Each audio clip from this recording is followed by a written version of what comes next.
বলেছি এই বিষয়টি হচ্ছে আরশের ছায়া। আল্লাহ পৃথিবীকে যখন ইসরাফিলের মাধ্যমে ধ্বংস করে দিবেন, পৃথিবী আর পৃথিবী থাকবে না, এক কথায় ভেঙে টুকরো টুকরো করে দিবে, খান খান করে দিবে। কুল্লু মান আলাইহা ফান ওয়া ইয়াবকা ওয়াজহু রাব্বিকা যুল জালালি ওয়াল ইকরাম। একমাত্র মহামান্য আল্লাহ ছাড়া পৃথিবীতে সব ফান ফান হয়ে যাওয়া মানে সব কিছু ধ্বংস হয়ে যাবে, কিছুই থাকবে না। তবে ইসরাফিলের মাধ্যমে কোরআনের ভাষাতে দুইখানা সূরা ফুঁকা হবে। সূরা জুমার 68 নম্বর আয়াত যদি আপনি খুলেন তাহলে আপনি পেয়ে যাবেন। আমি ভূমিকা নিচ্ছি না, কারণ সময় খুব কম, এই জন্য বিধায় আল্লাহ তাআলা ইসরাফিলকে সুর ফুঁকতে বলবেন, ইসরাফিল সুর ফুঁকে দেবে। আল্লাহ কি বলবেন? বিসমিল্লাহির রহমানির রহিম। ونفخ في الصور فصعق من في السماوات ومن في الأرض إلا من شاء الله ثم نفخ فيه أخرى فإذا هم قيام ينظرون।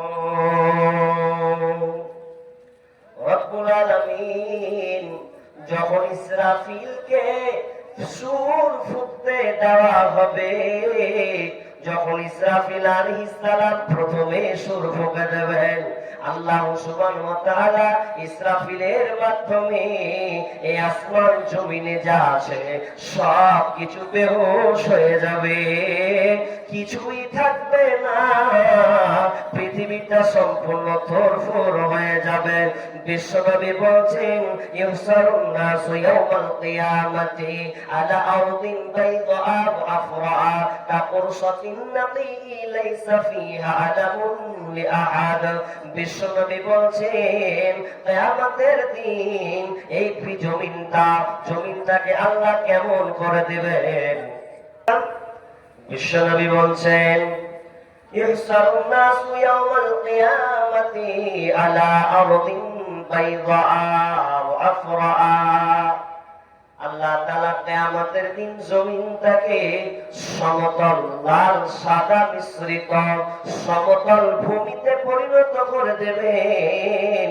তার মানে পৃথিবী যখন এই জমিনটাকে আল্লাহ কিয়ামতের ময়দান বানিয়ে দেবে, তখন কিছুই থাকবে না।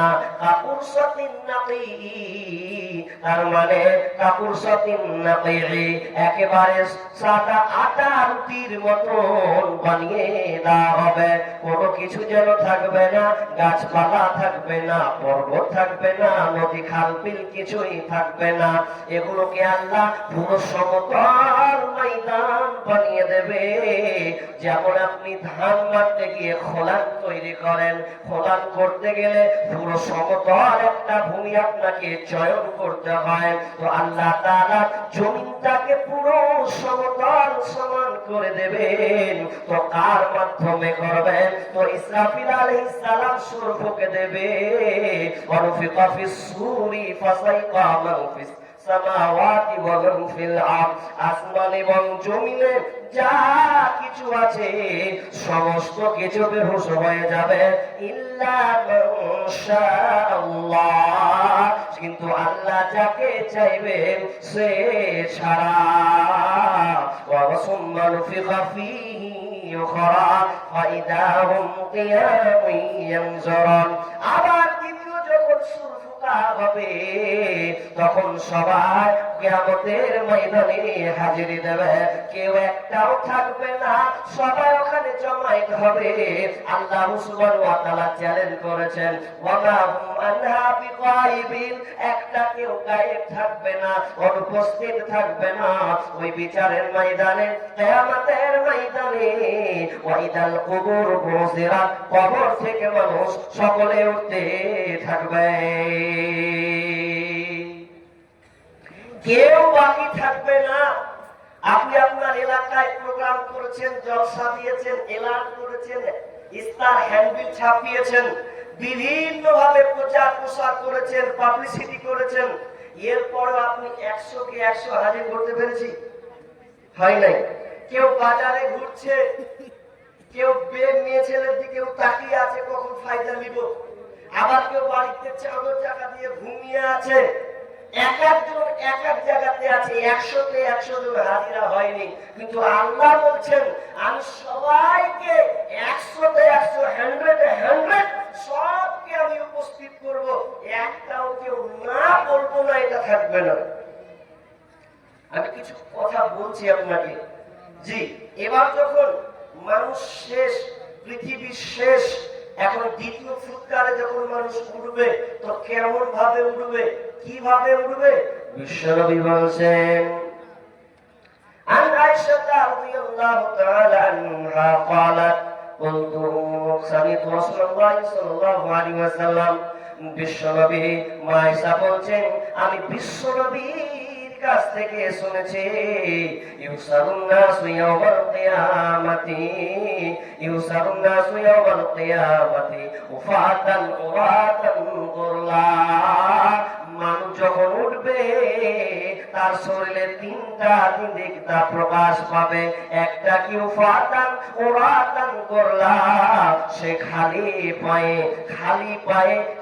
পায়ে উঠবে, পায়ে কোনো জুতা থাকবে না, আর শরীরে কোনো পোশাক থাকবে না, পূর্ণ ন্যাঙ্গা অবস্থায় উঠবে, আর খাতনাবিহীন অবস্থায় উঠবে। তার এইরকম উঠবে, তার মানে সবাই উলঙ্গ অবস্থায় কিয়ামতের মাঠে উঠবে।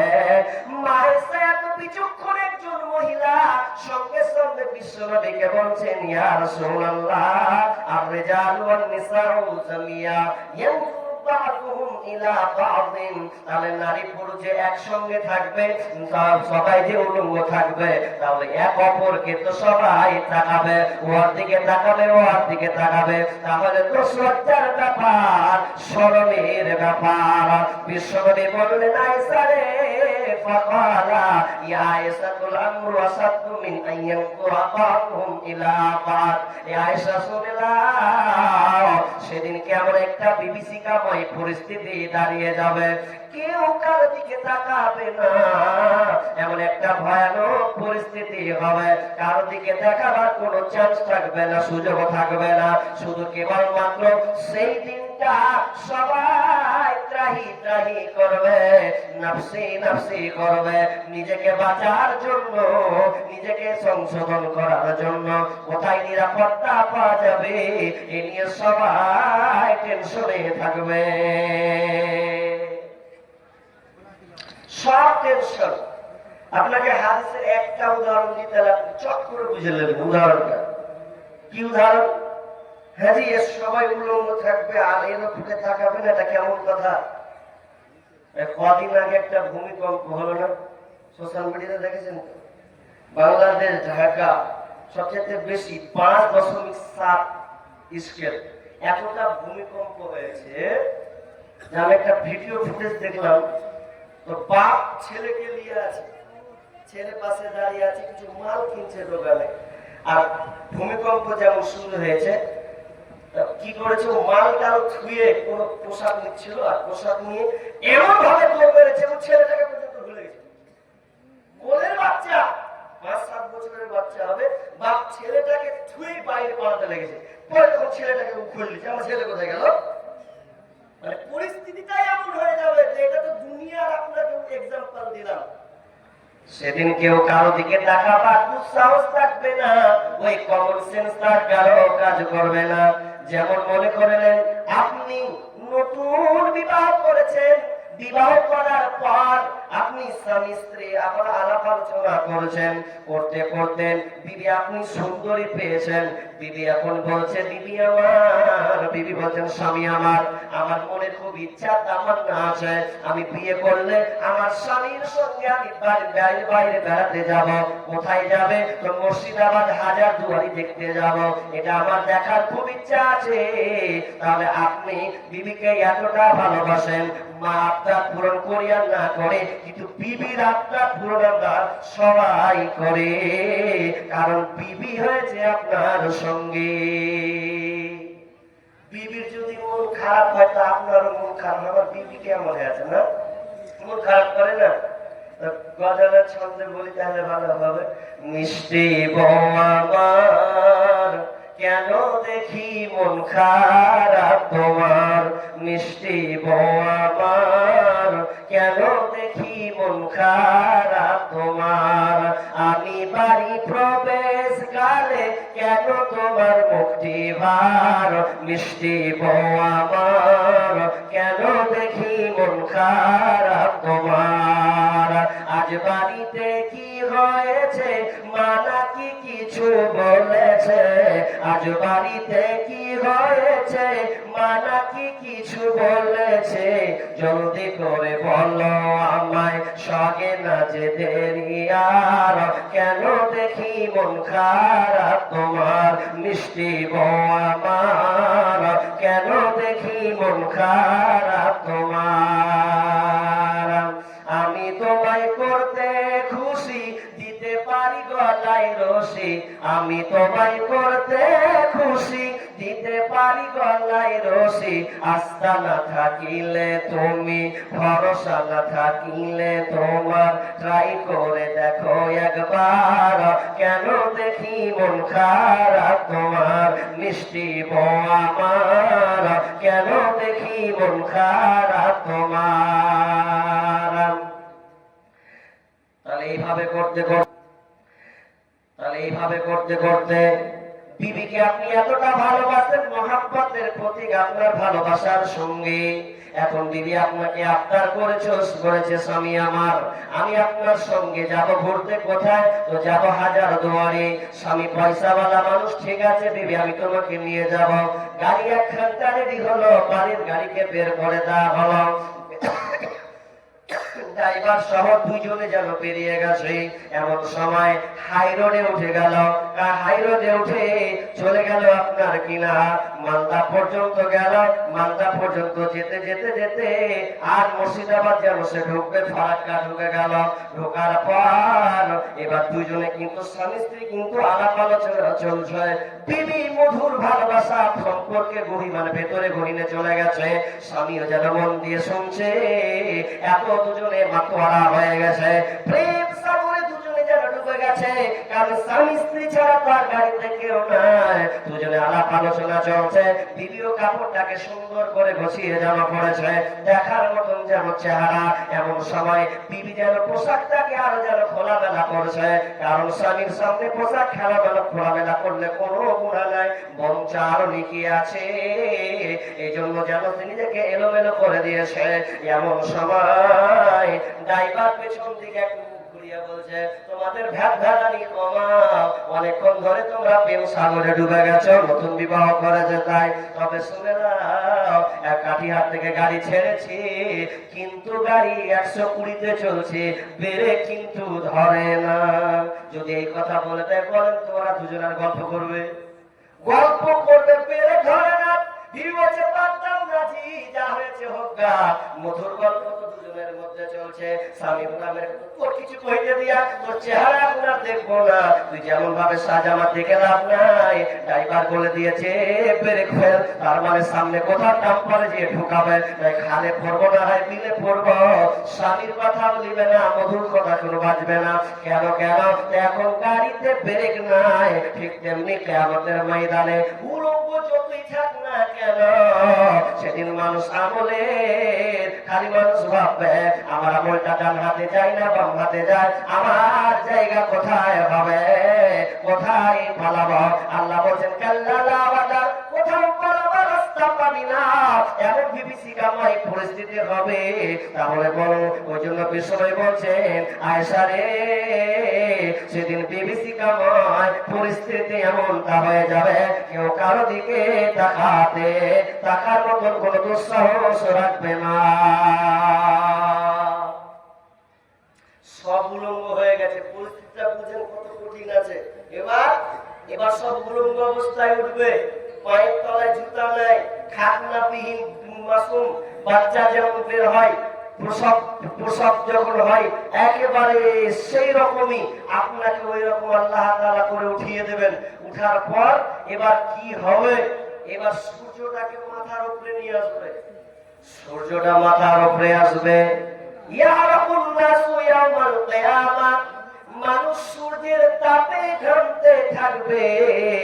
হাত্তা ইয়ারাকুন নাসু ইয়াউমাল কিয়ামা, কিয়ামতের দিন মানুষ ঘামতে থাকবে, ঘামতে থাকবে, ঘামতে থাকবে।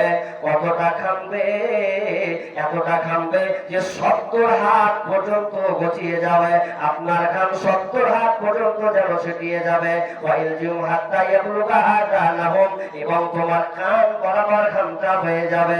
আল্লাহ হাদিসের আনিল মিকদাদি রাদিয়াল্লাহু তাআলা আনহু قال رسول الله صلى الله عليه وسلم تدنى الشمس يوم القيامة من الخلق, যখন আল্লাহ সুবহানাহু ওয়া তাআলা সূর্যটাকে মার সৃষ্টি বলের কাছাকাছি করে দেওয়া হবে। হাত্তা তাকুনা কামিকদার মিল, 1 মাইল উপরে সরাকার, 1 মাইল কাছাকাছি সূর্যটাকে করে দেওয়া হবে। বিজ্ঞানীরা বলছেন এই সূর্যটা পৃথিবী থেকে 9 কোটি 30 লক্ষ মাইল দূর থেকে সূর্যের আলো দেয়। বিজ্ঞানীরা বলছেন পৃথিবী থেকে সূর্যটা 9 কোটি 30 লক্ষ মাইল থেকে সূর্যের আলো দেয়। এতটা মাইল দূর থেকে দেয়, কিন্তু কিয়ামতের দিন সূর্যটাকে মাথার কাছাকাছি করে দেওয়া হবে, নিকটবর্তী করে দেওয়া হবে। শুধু তাই নয়, বিজ্ঞানীরা বলছেন সূর্যের তাপমাত্রা হলো 1 কোটি 40 লক্ষ ডিগ্রি সেলসিয়াস। এটা হচ্ছে তাপমাত্রা। সূর্যের তাপমাত্রা 1 কোটি 40 লক্ষ ডিগ্রি সেলসিয়াস। এতটা তাপমাত্রা হওয়ার পর আমরা কোথায় যেন সূর্যটা আছে 9 কোটি 30 লক্ষ মাইল দূর থেকে আমরা সূর্যের আলো গ্রহণ করে। এরপরে 47 ইউনিট 47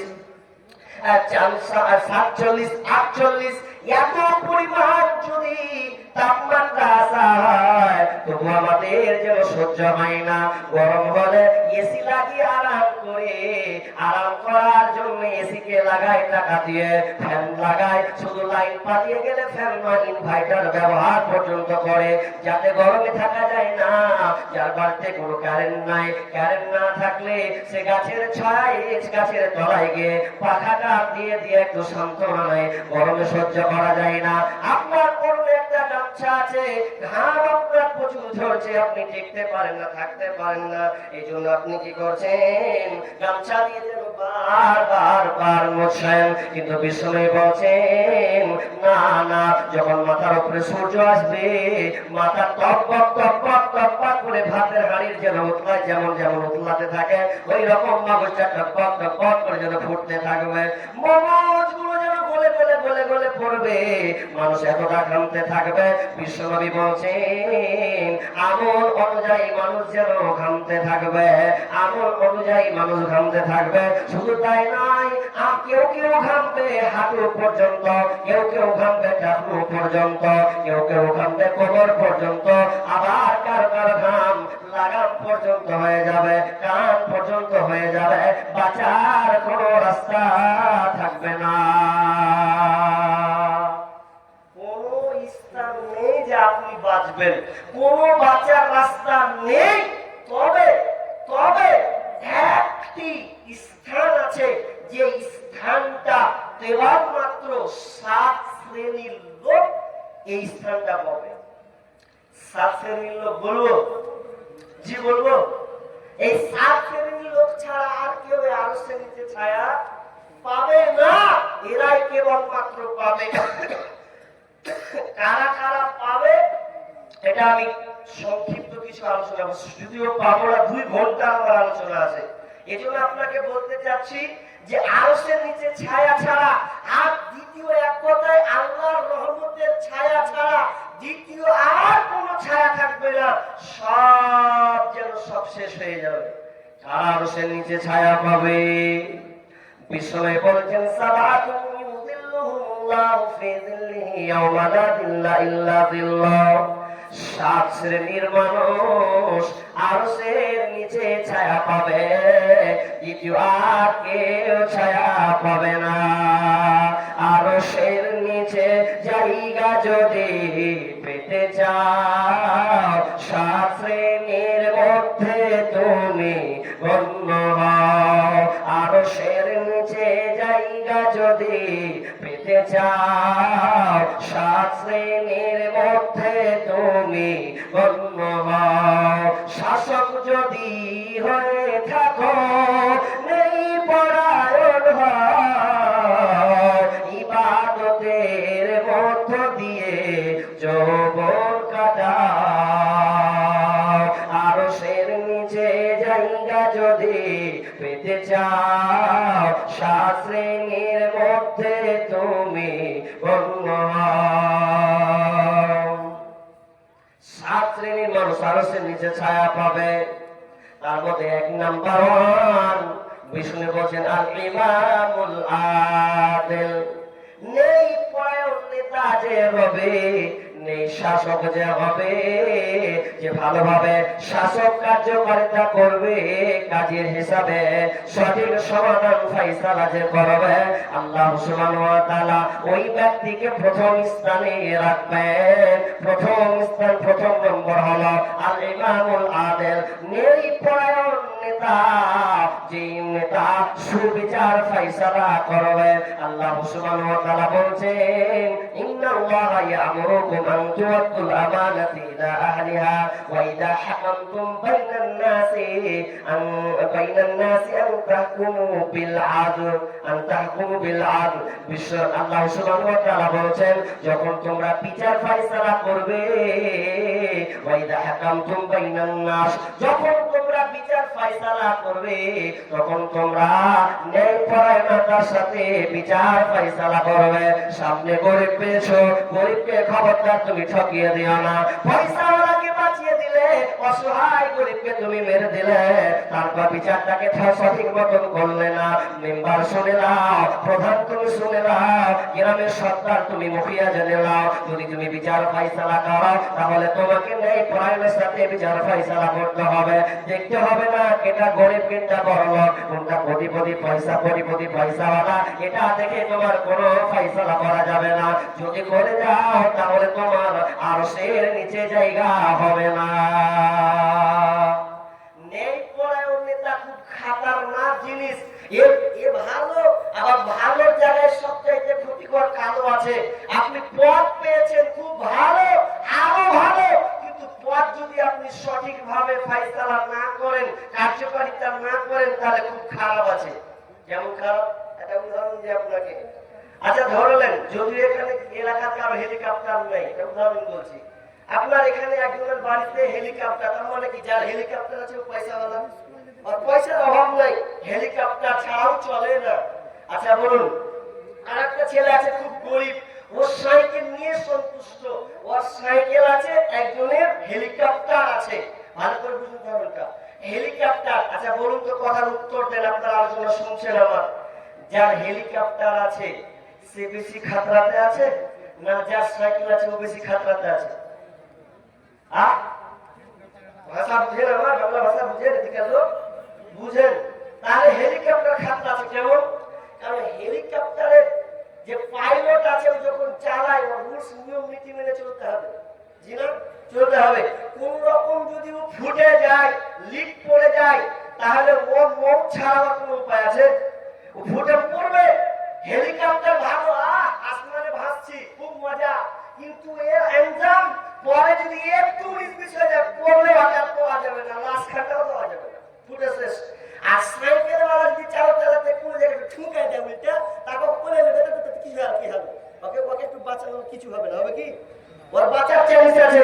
হেলিকপ্টার একটু ফুটে গেলে ওর বাঁচার চান্স নাই। ঠিক তেমনি ভাবে বিচার ফায়সালা করছো, তোমার খুব ভালো ভালো পদ পেয়েছো, কিন্তু যদি একবার বিচার করতে গিয়ে গোলমাল করে দাও, তুমি গরিবের দিকে বেইনসাফি করে দিলে, তোমার পরিচিত চাচা লাগলো, তোমার পরিচিত রক্তের সম্পর্ক আছে, না না না, এটা তোমার কখনোই চলবে না। কারণ আল্লাহ সুবহানাহু ওয়া তাআলা বলেছেন ওয়াইদা কুনতুম ফাদিলু ওয়ালাউ কানা দা কুরবা, যখন তুমি কোনো কথা বলবে, যখন সত্য কথা বলবে, যদিও কথাটা তোমার নিজের কোন লোক আত্মীয় যদি হয়, তবুও তুমি সঠিক কথাটাই যেন বলবে, সঠিক ফাইসালাটা তুমি বলবে। এটা কেউ মানুষ থেকে বিবেচনা করার রাস্তা নাই। 1 নম্বর বিষ্ণু বলছেন, 1 নম্বর আরশের নিচে যে ছায়া পাবে এক শ্রেণীর লোক, সেটা হচ্ছে আল ইমামুল আদিল, ন্যায় পরায়ণ নেতা। বিশ্বনবী যখন মক্কা মুকাররমা যখন তিনি প্রথম মক্কা থেকে মদিনায় চলে গেছেন, কাফেররা তাদেরকে তাড়িয়ে দিয়েছিলেন। এরপর মক্কায় বিজয় করেছিলেন, মক্কায় বিজয় লাভ করেছিলেন। যখন তিনি নেতা হয়ে গেলেন, মক্কা নগরীর নেতা, এমন সময় কুরাইশ বংশের একজন মহিলা, যেই মহিলার নাম হলো ফাতেমা, নবীর বেটির নামের নাম ফাতেমা, ওই মহিলাটা যেন কুরাইশ বংশের মহিলাটা যেন চুরি করে দিয়েছে। আর যেমন চুরি করে দেওয়া, ধরা পড়ে গিয়ে সাক্ষী প্রমাণ সব মজুদ হয়ে গেছে। নবীর কাছে খবর গেল, ও দয়ার নবী গো, আপনার উচ্চ বংশের কুরাইশ বংশের একজন মহিলা আপনার বেটির নামে ফাতেমা চুরি করেছে। তো চুরি করে তার শাস্তি হলো হাতকে কেটে দেওয়া। কোরআন বলছে, কেউ যদি চুরি করে তার হাতকে কেটে দাও, তার হাতকে কাটতে হবে, উপায় নাই, তৃতীয় রাস্তা পর ঘোরার কোনো জায়গা নাই। এবার তো মাথা খারাপ, উচ্চ বংশের মেয়ে, ভালো বংশের মেয়ে, এই বংশের চুলকানি লেগে গেছে, দাগ লেগে গেছে, হাত কাটা হবে, এটা কত নোংরা, এটা তো মান সম্মানের ব্যাপার। নবীকে অন্য কিছু বলা যায় কিনা, নবীকে বোঝানো যায় কিনা, একটু যায়, কেউ যেন ভয়ে যায় না, কারো সাহস হয় না। এমন সময় সবাই বললে, এক কাজ কর, ওসামা বিন জায়েদকে বলে দেখ, সবচাইতে ভালো হবে। কারণ ওসামা বিন জায়েদ ছিলেন একজন পালক পুত্র। এই জায়েদের নাতি হলো ওসামাকে খুব ভালোবাসতেন। আপনি যেমন নানা হতে গেলে, আপনি দাদা হতে গেলে নানি নাতনির প্রতি আপনার মহব্বত বেশি বাড়ে। বলে নিয়ে আপনি দোকানে নিয়ে যান, কত তাকে আদর যত্ন করেন, ঠিক তেমনি ভাবে ওসামা যেন সামনে নবীর কাছে চলে গেছেন। নবীর কাছে গিয়ে বলছেন, ইয়া রাসূলুল্লাহ, নানা আমার ফাতেমা ধরা পড়েছে, আমাদেরই বংশের মেয়ে, অতএব তার হাতটাকে না কাটলে কি হয় না, একটা সুন্দরভাবে ফয়সালা করা কি যায় না।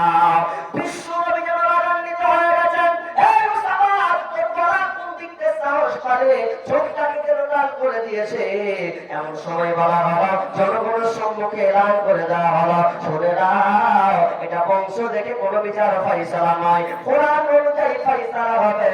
এটা অন্যর মেয়ে হোক না কেন, লাউ কানা বিনতে ফাতিমা, যদি আমার অন্য কারো মেয়ে নয়, যদি আমার নিজের মেয়ে ফাতেমা হতো, তবু আমি তার হাতটা কেটে নিতাম, কারণ এটা আল্লাহর ফয়সালা। তাহলে কোরআন বলছে, চুরি করলে তার হাতকে কেটে নাও, আর কোরআন অনুযায়ী ফয়সালা করে দেওয়া হলো।